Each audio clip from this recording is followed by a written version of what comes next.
Hey guys, welcome to government jobs Gyan YouTube channel. Guys, आज की इस वीडियो में हम बात करेंगे आरपीएससी के new recruitment notification online form apply process के बारे में। जी हाँ दोस्तों, राजस्थान पब्लिक सर्विस कमीशन ने असिस्टेंट एग्रीकल्चर इंजीनियर के 281 खाली पदों को भरने के लिए नोटिफिकेशन रिलीज किया हुआ है। कैसे आप इस भर्ती में पार्टिसिपेट करने के लिए अपने फॉर्म अप्लाई कर सकते हो बिना कोई मिस्टेक किए हुए, इसकी पूरी जानकारी हम आपको step by step one time registration से लेकर प्रिंट तक इस वीडियो में देंगे।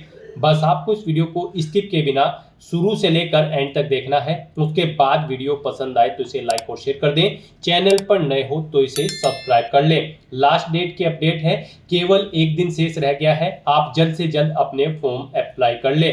इस वीडियो में हम बात करेंगे इस भर्ती पर आवेदन करते हुए आपको जो भी प्रॉब्लम फेस हो रही है उन सभी का हल इस वीडियो में मिल जाएगा। जैसे कि कैसे यहाँ पर आपको अपना OTR कंप्लीट करना है, KYC करनी है, लाइव फोटो कैप्चर करना है, एजुकेशनल क्वालिफिकेशन की डिटेल देनी है, पूरी जानकारी आपको इस वीडियो में दी जाएगी। और अंतिम समय में यहाँ पर आपको कैसे अपना फॉर्म अप्लाई करना है जिससे आपका एप्लीकेशन फॉर्म रिजेक्ट न हो, आसानी से आपका फॉर्म यहाँ पर एक्सेप्ट हो जाए, पूरी जानकारी आपको देंगे। साथ ही साथ आपको ये भी बताएंगे कि कौन सी वो कॉमन मिस्टेक है जिसे करने से आपका एप्लीकेशन फॉर्म रिजेक्ट हो सकता है, तो आपको उस मिस्टेक को अवॉइड करते हुए अपना फॉर्म अप्लाई कर लेना है।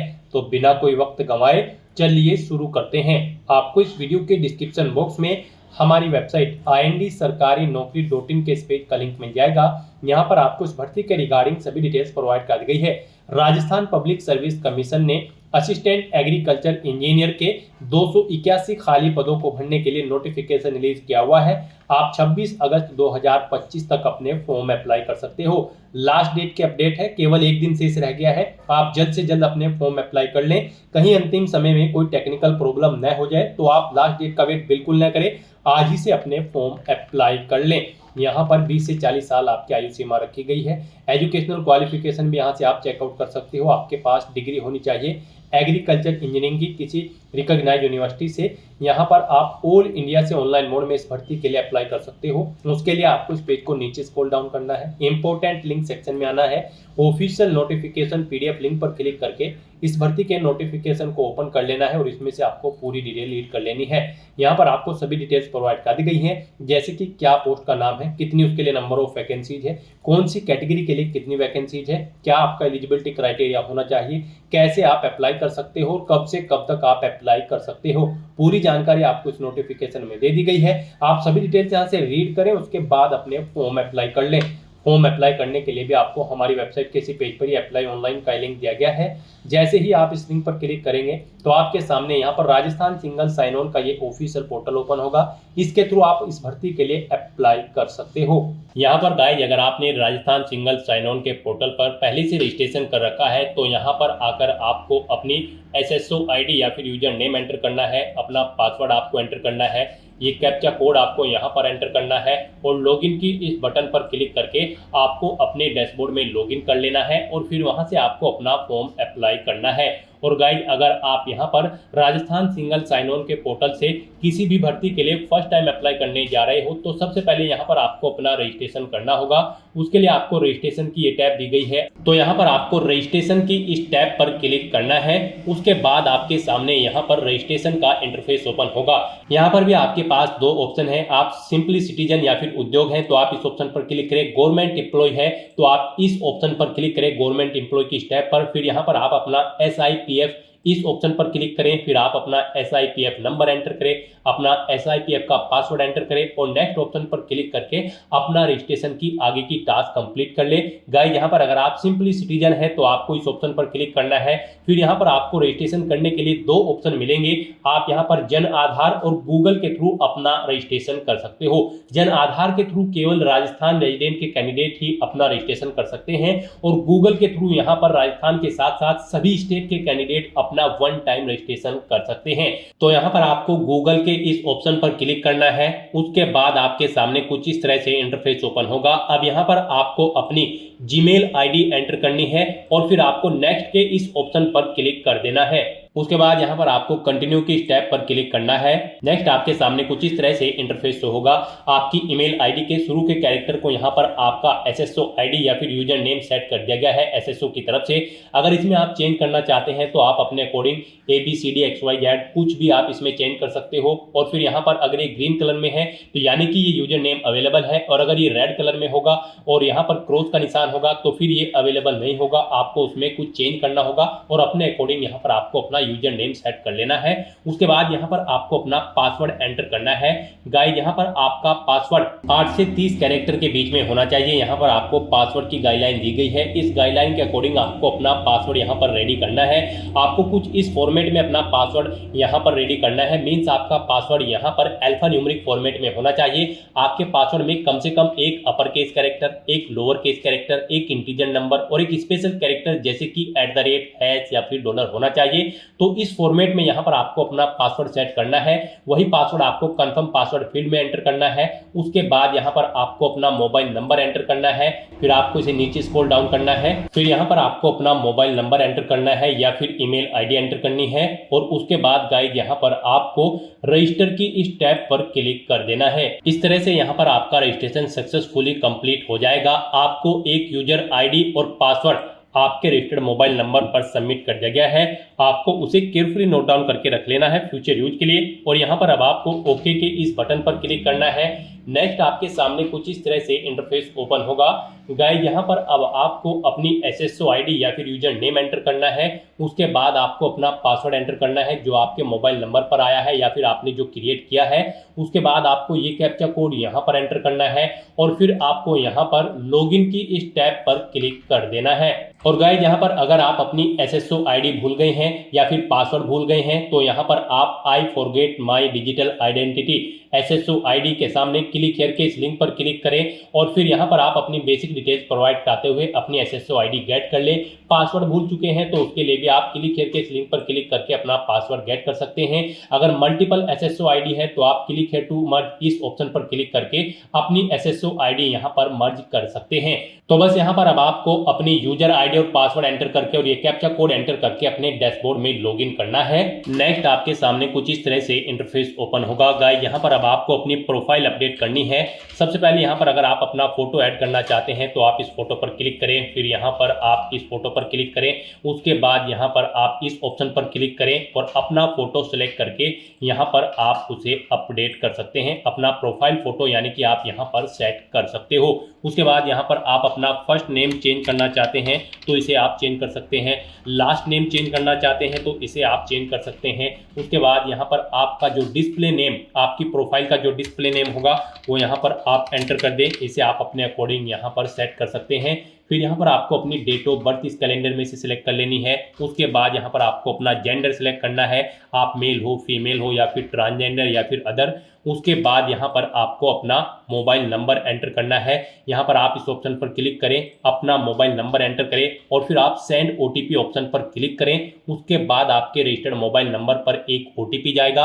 वो ओटीपी आपको यहाँ पर वेरीफाई करना है। तो यहाँ पर आपको अपना ओटीपी एंटर करना है जो आपके मोबाइल नंबर पर आया है और उसके बाद आपको यहाँ पर वैलिडेट ओटीपी के इस ऑप्शन पर क्लिक करके अपना मोबाइल नंबर यहाँ पर वेरीफाई कर लेना है।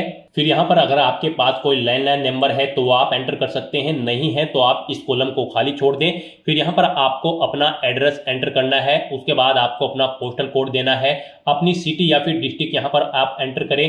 और गाइस यहाँ पर उसके बाद आप अपना स्टेट सिलेक्ट कर लें, जिस स्टेट से आप बिलोंग करते हैं। उसके बाद अगर आप राजस्थान स्टेट के कैंडिडेट हैं तो आप अपनी जन आधार आईडी या फिर इनरोलमेंट आईडी यहाँ पर एंटर करें। आप इस ऑप्शन पर क्लिक करें, अपनी जन आधार आईडी या फिर इनरोलमेंट आईडी यहाँ पर एंटर करें और फैच मेंबर्स ऑप्शन पर क्लिक करके अपनी डिटेल यहाँ पर फैच कर ले। फिर यहाँ पर अगर आप राजस्थान स्टेट के कैंडिडेट हैं तो यहाँ पर आपको अपना संस्था आधार नंबर एंटर करना है। आप इस ऑप्शन पर क्लिक करें, अपना संस्था आधार नंबर एंटर करें, सेंड ओटीपी ऑप्शन पर क्लिक करें, आपके मोबाइल नंबर पर एक OTP आएगा जो आपके संस्था आधार नंबर से लिंक है। वो OTP आप यहाँ पर एंटर करके उसे वेरीफाई कर ले और उसके बाद गाइस यहाँ पर आप अपडेट के इस बटन पर क्लिक करके अपने प्रोफाइल की सभी डिटेल्स यहाँ पर अपडेट कर दें। इस तरह से यहाँ पर आपकी SSO की जो प्रोफाइल है वो सक्सेसफुली अपडेट हो चुकी है। अब यहाँ पर आप ओके के बटन पर क्लिक करें। नेक्स्ट आपके सामने यहाँ पर कुछ इस तरह से इंटरफेस ओपन होगा। अब यहाँ पर आपको रिक्रूटमेंट पोर्टल सर्च करना है। आप कंट्रोल F यहाँ पर प्रेस करें, REC एंटर करें। उसके बाद यहाँ पर आपको रिक्रूटमेंट पोर्टल का ये ऑप्शन मिलेगा। आप इस लिंक पर क्लिक कर दें। नेक्स्ट आपके सामने कुछ इस तरह से इंटरफेस ओपन होगा। अब यहाँ पर आने के बाद आपको वन टाइम रजिस्ट्रेशन के इस लिंक पर क्लिक करना है। उसके बाद आपके सामने यहाँ पर कुछ इस तरह से इंटरफेस ओपन होगा। अब यहाँ पर आपको अपने वन टाइम रजिस्ट्रेशन की डिटेल प्रोवाइड करनी है। अब यहाँ पर आपसे सबसे पहले पूछा गया है कि क्या आप राजस्थान स्टेट के निवासी हैं, अगर हैं तो यस करें और फिर यहाँ पर आप अपनी जन आधार या फिर एक्नॉलेजमेंट ID एंटर करके फैच मेंबर ऑप्शन पर क्लिक करें और अपनी डिटेल यहाँ पर फैच कर ले। और अगर आप राजस्थान के निवासी नहीं हैं तो यहाँ पर आपको नो ऑप्शन सेलेक्ट करना है। उसके बाद यहाँ पर आपको अपना आधार नंबर एंटर करना है और फिर यहाँ पर आपको एग्री की स्टेप पर क्लिक कर देना है। उसके बाद यहाँ पर आपके सामने कुछ इस तरह से पॉपअप शो होगा। यहाँ पर आपसे पूछा गया है कि क्या आप राज्य भर्ती पोर्टल को एक बार पंजीकरण यानी कि OTR के लिए मेरे आधार विवरण, नाम, पिता का नाम, लिंग और जन्म दिनांक का उपयोग करने की अनुमति प्रदान करते हो या फिर करती हो। तो आपको इस चेकबॉक्स को ओके करना है और फिर आपको सेंड OTP के इस ऑप्शन पर क्लिक कर देना है। फिर आपके सामने कुछ इस तरह से इंटरफेस ओपन होगा। अब यहाँ पर आपको अपना आधार वेरीफाई करना है।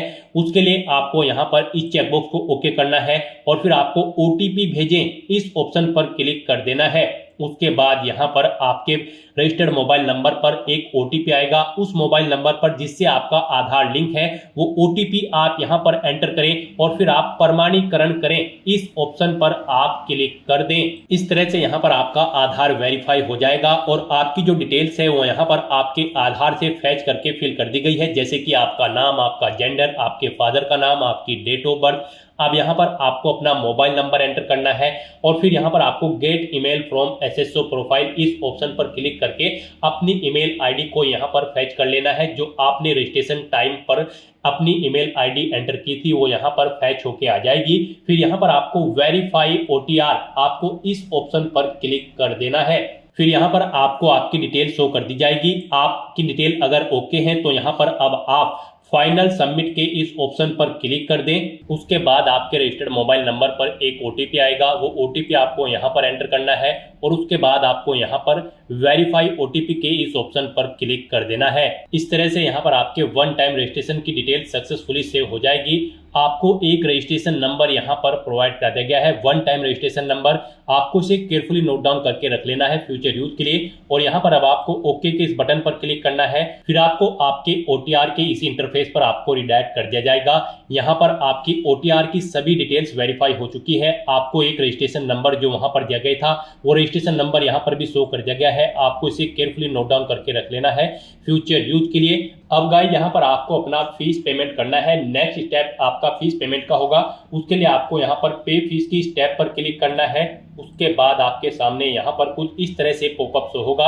अब यहाँ पर आपसे पूछा गया कि क्या आप राजस्थान स्टेट के कैंडिडेट हैं, अगर हैं तो यस करें और फिर यहाँ पर आप अपनी कैटेगरी सिलेक्ट करें। आप रिजर्व कैटेगरी के अंतर्गत आते हो या फिर अनरिजर्व के, आप अपने अकॉर्डिंग ऑप्शन सिलेक्ट करें। और अगर आप राजस्थान स्टेट के कैंडिडेट नहीं हैं तो यहाँ पर आप नो ऑप्शन सिलेक्ट करें। फिर यहाँ पर केवल अनरिजर्व कैटेगरी कैंडिडेट ही अप्लाई कर सकते हैं अगर आप राजस्थान स्टेट से बाहर के कैंडिडेट हैं। उसके बाद यहाँ पर आपसे पूछा गया कि क्या आप स्पेशली एबल्ड कैंडिडेट हैं, अगर हैं तो आप यहाँ पर यस ऑप्शन सेलेक्ट करें। उसके बाद यहाँ पर आपको 400 रुपये फीस के रूप में जमा कराने होंगे। और अगर आप स्पेशली एबल्ड कैंडिडेट नहीं हैं तो यहाँ पर आपको नो ऑप्शन सेलेक्ट करना है। फिर यहाँ पर आपको 600 रुपये एप्लीकेशन फीस के रूप में जमा कराने होंगे। तो इस तरह से आपको आपकी कैटेगरी के अकॉर्डिंग यहाँ पर फीस का अमाउंट शो कर दिया जाएगा। गाइस हम यहाँ पर आपको एक बार फिर से बता दें, अगर आप यहाँ पर वन टाइम रजिस्ट्रेशन करने जा रहे हो, अगर आप अनरिजर्व कैटेगरी से बिलोंग करते हो तो फिर आपको 600 रुपये फीस जमा करानी है। रिजर्व कैटेगरी के अंतर्गत आते हो तो फिर आपको 400 रुपये फीस के रूप में जमा कराने होंगे। ये अमाउंट आपको सिर्फ एक बार जमा कराना है। उसके बाद SSO के पोर्टल से जितनी भी भर्तियां निकलेगी, जितनी भी भर्तियों की के लिए आप अप्लाई करोगे फिर आपको कोई शुल्क जमा नहीं कराना है। ये वन टाइम फीस है, आप एक बार फीस जमा करा के फिर यहाँ पर एसएससी की इस वेबसाइट के थ्रू मल्टीपल जॉब्स के लिए आप अप्लाई कर सकते हो। तो यहाँ पर अब आपको आपकी कैटेगरी के अकॉर्डिंग अमाउंट शो कर दिया जाएगा। उसके बाद यहाँ पर आपको पे फीस के इस ऑप्शन पर क्लिक करना है, फिर आपको ओके करना है।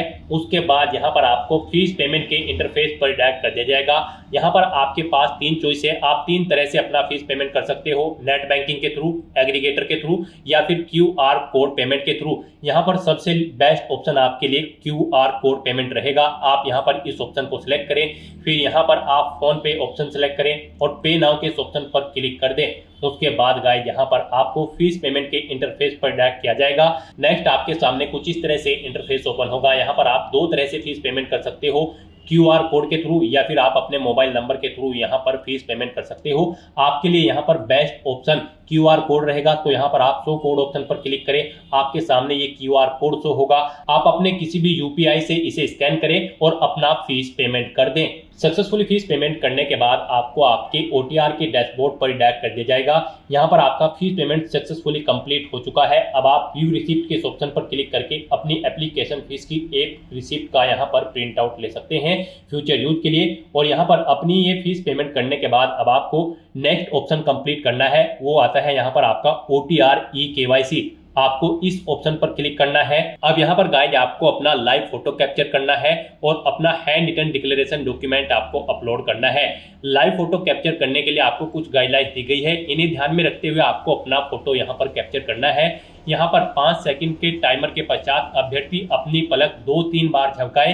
यदि आपकी फोटो बंद आंखों के साथ कैप्चर हुई है तो आप दोबारा से अपनी फोटो कैप्चर करें और फोटो कैप्चर करते समय आपको कैमरे की तरफ देखना है। अगर आप चश्मे का इस्तेमाल करते हैं तो आप अपना फोटो चश्मे के साथ ही लें, परंतु इस बात का ध्यान रखें कि चश्मे पर रोशनी के कारण फोटो अस्पष्ट अथवा चमक के साथ कैप्चर ना हो। बिल्कुल साफ फोटो आपका होना चाहिए। साथ ही साथ यहाँ पर अभ्यर्थियों को सुनिश्चित करना होगा कि लाइव फोटो साफ एवं पर्याप्त रोशनी में पृष्ठभूमि के साथ ली गई हो। धुंधली अथवा अंधकार में फोटो यहाँ पर एक्सेप्ट नहीं होगी। गाइस यहाँ पर अगर आपका फोटो स्पष्ट नहीं है तो आप बार बार अपना फोटो कैप्चर कर सकते हैं, परंतु एक बात आपको याद रखनी है, OTP के माध्यम से वेरिफिकेशन के पश्चात फाइनल सबमिट किए जाने के बाद आपको अवसर नहीं मिलेगा। उससे पहले ही आपको अपना फोटो यहाँ पर कैप्चर कर लेना है, फिर आप चेंज नहीं कर पाओगे। तो यहाँ पर इन दिशा निर्देश को रीड करने के बाद आपको इस चेकबॉक्स को ओके करना है। उसके बाद आपको टेक फोटो इस ऑप्शन पर क्लिक करना है। तो यहाँ पर अपना फोटो कैप्चर करने के बाद फिर आपको अपना handwritten declaration document upload करना है। उसके लिए यहाँ पर आपको फॉर्मेट दिया गया है, आप सैंपल फाइल के इस लिंक पर क्लिक करें। नेक्स्ट आपके सामने यहाँ पर ये PDF ओपन हो जाएगी। गाइस यहाँ पर आपको इस PDF का एक हार्ड कॉपी प्रिंट आउट ले लेना है और उसके बाद आपको उस हार्ड कॉपी प्रिंट आउट पर अपना नाम मेंशन करना है, अपने फादर का नाम मेंशन करना है, अपनी डेट ऑफ बर्थ देनी है, यहाँ पर आपको अपने हस्ताक्षर करने हैं और उसके बाद आपको ये कंप्लीट डाटा फिर यहाँ पर मेंशन कर देना है अपने हाथ से ब्लू इंक पेन से। और उसके बाद यहाँ पर आपको अपने सिग्नेचर कर देने हैं। फिर ऐसे ही आपको यहाँ पर इंग्लिश में भी अपनी राइटिंग देनी है। उसके लिए यहाँ पर आपको इंग्लिश का परफॉर्मा दिया गया है। यहाँ पर भी आने के बाद आपको फिर अपना नाम एंटर करना है इंग्लिश में, अपने फादर का नाम एंटर करना है इंग्लिश में, अपनी डेट ऑफ बर्थ देनी है और फिर यहाँ पर आपको अपने सिग्नेचर करने हैं। और उसके बाद आपको ये कंप्लीट डाटा फिर अपने हैंड से ब्लू इंक पेन से आपको फिर दोबारा से इंग्लिश में यहाँ पर राइट कर देना है। उसके बाद गाइस यहाँ पर आपको अपनी SSO ID एंटर करनी है, अपना OTR वन टाइम रजिस्ट्रेशन का जो नंबर आपको मिला है वो रजिस्ट्रेशन नंबर यहाँ पर आपको एंटर करना है, अपना परमानेंट एड्रेस आपको यहाँ पर मेंशन कर देना है और यहाँ पर आपको अपने सिग्नेचर कर देने हैं। इस तरह से आपको अपना ये हैंड रिटन डिक्लेरेशन डॉक्यूमेंट तैयार कर लेना है और फिर इसका आपको फोटो खींचकर अपने कंप्यूटर में सेव कर लेना है, यानी कि इसकी एक सॉफ्ट कॉपी। और फिर आपको अपना वो डॉक्यूमेंट यहाँ पर अपलोड करना होगा। यहाँ पर आपका ये डॉक्यूमेंट PDF फॉर्मेट में होना चाहिए, साइज उसका 100 से 200 KB के बीच में होना चाहिए। तो यहाँ पर आपको चूज फाइल बटन पर क्लिक करना है, फाइल को सिलेक्ट करना है और अपना ये हैंड रिटन डिक्लेरेशन डॉक्यूमेंट यहाँ पर अपलोड कर देना है। गाइस हम आपको सैंपल के तौर पर दिखा रहे हैं, कुछ इस तरह से यहाँ पर आपको अपना हैंड रिटन डिक्लेरेशन डॉक्यूमेंट तैयार करना है और फिर इसे आपको अपलोड कर देना है। अपना फोटो अपलोड करने के बाद और हैंड रिटन डिक्लेरेशन अपलोड करने के बाद अब आपको सबमिट eKYC की स्टेप पर क्लिक करना है। उसके बाद में आपको इन चेक बॉक्सेस को ओके करना है और सेंड ओटीपी की टैब पर क्लिक कर देना है। एक ओटीपी आपके मोबाइल नंबर और ईमेल एड्रेस पर सबमिट किया गया है, वो ओटीपी आपको इस बॉक्स में एंटर करना होगा और फाइनल सबमिट की इस टैब पर क्लिक कर देना होगा। इस तरह से आपकी OTR eKYC कंप्लीट हो चुकी है। तो यहाँ पर अब आपके तीनों स्टेप कंप्लीट हो चुके हैं, आपकी प्रोफाइल यहाँ पर अपडेट हो चुकी है, फीस पेमेंट आप कर चुके हो, अपनी eKYC आप कंप्लीट कर चुके हो। अब यहाँ पर आकर आपको होम के इस लिंक पर क्लिक कर देना है। उसके बाद यहाँ पर आपको आपके डैशबोर्ड में डायरेक्ट कर दिया जाएगा। अपना वन टाइम रजिस्ट्रेशन कंप्लीट करने के बाद आपको अपने डैशबोर्ड में ऑन गोइंग रिक्रूटमेंट के इस सेक्शन में आना है और यहाँ पर आने के बाद आपको असिस्टेंट एग्रीकल्चर इंजीनियर 2025 आरपीएससी के सामने अप्लाई नाउ के इस लिंक पर क्लिक करना है। नेक्स्ट आपके सामने कुछ इस तरह से इंटरफेस ओपन होगा। आपको दोबारा से असिस्टेंट एग्रीकल्चर इंजीनियर की इस टैब पर क्लिक कर देना है। नेक्स्ट आपके सामने कुछ इस तरह से इंटरफेस शो होगा। अब यहाँ पर आपको अपनी बेसिक डिटेल्स प्रोवाइड करनी है। यहाँ पर सबसे पहले आपको अपनी मदर का नाम एंटर करना है। कुछ डिटेल्स यहाँ पर आपको आपकी ऑटोमेटिकली फिर मिल जाएगी जो आपके OTR से फैच कर ली गई है। उसके बाद यहाँ पर आपको अपनी कैटेगरी सिलेक्ट करनी है। यहाँ पर आप अपने अकॉर्डिंग अपनी कैटेगरी सिलेक्ट करें। उसके बाद आपसे पूछा गया है कि क्या यहाँ पर आप दिव्यांगजन श्रेणी कैंडिडेट हैं, अगर हैं तो इनमें से आप ऑप्शन सेलेक्ट करें, नहीं है तो यहाँ पर गाइज आपको नॉट एप्लीकेबल ऑप्शन सेलेक्ट करना है। उसके बाद यहाँ पर आपको अपनी दिव्यांगजन उप श्रेणी नहीं देनी होगी। अगर आप दिव्यांगजन श्रेणी से बिलोंग करते होंगे तो फिर यहाँ पर आपको अपनी दिव्यांगजन उप श्रेणी सेलेक्ट करनी होगी। क्या आपको श्रुत लेखक की आवश्यकता है ये बताना होगा। यहाँ पर विभाग के द्वारा उसका प्रबंध किया जाए या स्वयं से आप प्रबंध करेंगे, आपको ये डिटेल देनी होगी। फिर यहाँ पर आपको अपनी मैरिटल स्टेटस सेलेक्ट कर लेना है। आप मैरिड हो, अनमैरिड हो या फिर डाइवोर्स, आप अपने अकॉर्डिंग ऑप्शन सेलेक्ट करें। यहाँ पर अगर आप मैरिड हो तो आपको अपने जीवित बालकों की संख्या देनी होगी। फिर यहाँ पर आपको आपका मोबाइल नंबर ऑटोमेटिकली फिर मिल जाएगा और आपकी आधार ID जो आपके रजिस्ट्रेशन से फैच कर ली गई है। अब यहाँ पर अगर आप अपना व्हाट्सएप मोबाइल नंबर देना चाहते हैं तो वो आप एंटर कर सकते हैं। पासपोर्ट नंबर देना चाहते हैं तो वो एंटर कर सकते हैं।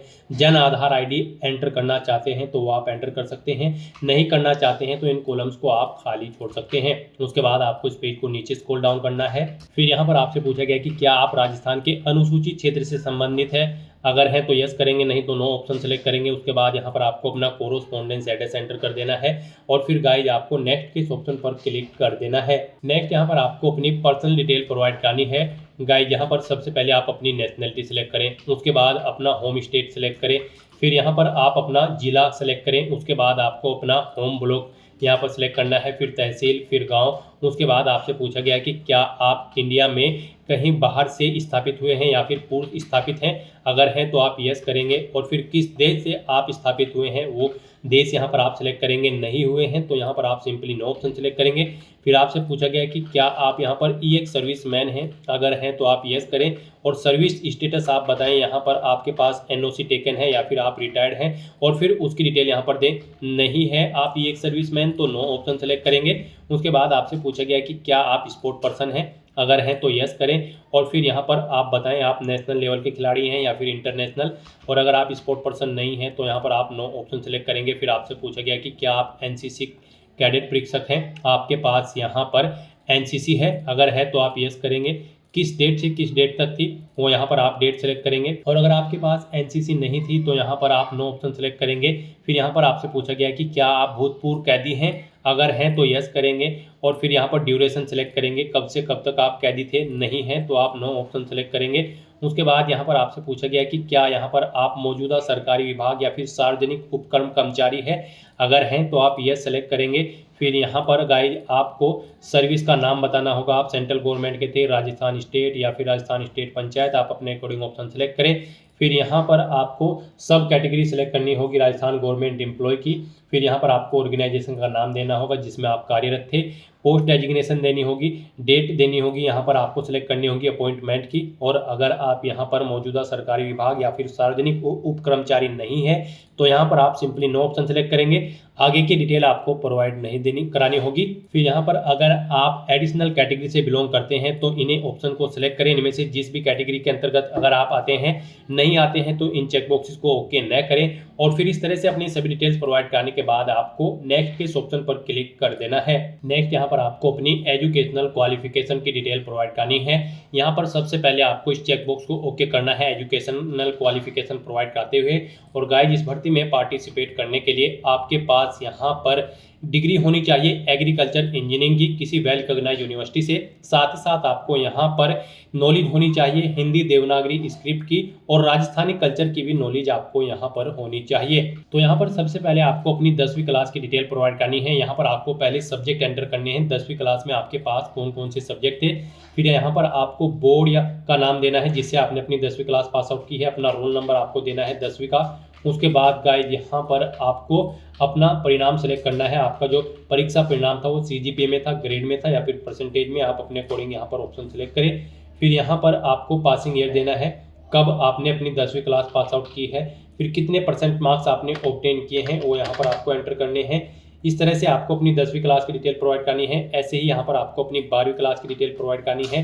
इसमें भी आपको पहले यहाँ पर अपने सब्जेक्ट एंटर करने हैं, फिर यहाँ पर इस बोर्ड का नाम देना है जिससे आपने अपनी 12वीं क्लास पास आउट की है, अपना 12वीं का रोल नंबर यहाँ पर आपको देना है।